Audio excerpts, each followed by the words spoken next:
How to recover deleted Strava activity.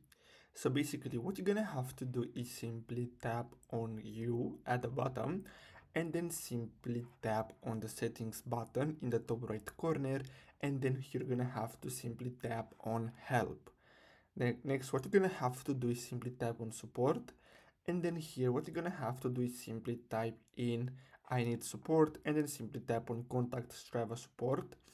And then basically here what you're gonna have to do is simply email them and then say that you want to get your Strava activity back. So you can see you're gonna have to choose here a category, and here simply tap on activity, and then simply enter here as a subject restore activity, and then here you're gonna have to simply submit, and basically that's all you have to do.